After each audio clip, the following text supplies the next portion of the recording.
നമസ്കാരം. സമഗ്രയിലേക്ക് സ്വാഗതം. മൊകേരി വള്ളിയിൽ കാട്ടുപന്നി ആക്രമണത്തിൽ കൊല്ലപ്പെട്ട കർഷകൻ എ.കെ. ശ്രീധരന്റെ കുടുംബത്തിന് വനം വകുപ്പ് പ്രഖ്യാപിച്ച 10 ലക്ഷം രൂപയിൽ ആദ്യ ഗഡു 5 ലക്ഷം രൂപ കൈമാറി. Mokeri panchayat president P. വത്സനാണ് ശ്രീധരന്റെ മകൻ വിപിന് വീട്ടിലെത്തി ചെക്ക് കൈമാറിയത്.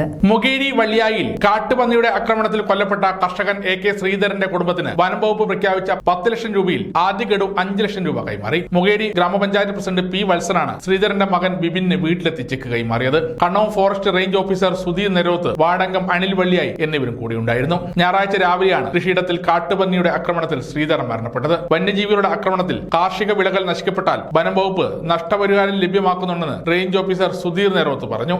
വൈൽഡ് ലൈഫ് കോമ്പൻസേഷൻ കൃഷിയിടങ്ങളിലും ഒക്കെ വ്യാപകമായിട്ട് നശിപ്പിച്ചതായി ഇവിടെ ശ്രദ്ധയിൽപ്പെട്ടിട്ടുണ്ട്. കാട്ടുപന്നികളും മറ്റ് മുള്ളം പന്നി അതുപോലുള്ള വന്യജീവികളെ നശിപ്പിച്ചു കഴിഞ്ഞാൽ നഷ്ടപരിഹാരത്തിന് അക്ഷയയിൽ പോയി ഈ ഡിസ്ട്രിക്ട് മുഖാന്തരം അപേക്ഷിച്ച് കഴിഞ്ഞാൽ ഒരു 2 ദിവസം 3 ദിവസത്തെ പ്രൊസീജിയർ കൊണ്ട് ഇത് ഒഴിവാക്കാം. അപേക്ഷകന് മറ്റ് ഓഫീസുകളിൽ കയറി ഇറങ്ങേണ്ട ആവശ്യമൊന്നുമില്ല.